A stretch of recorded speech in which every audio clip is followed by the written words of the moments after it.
ঢুকো না। ওনাকে অফ করে দিবে তো ওনার কলিজা শুকায় যাবে। চলে তো আসলাম পুলসিরাত পার হইয়া, বিলকুল গেটে আমাকে থামায় দিল কেন?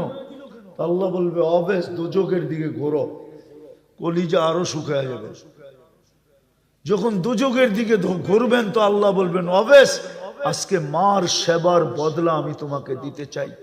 জান্নাত এবং জাহান্নামী সবার সামনে সবাইকে দেখায়া দিতে চাই।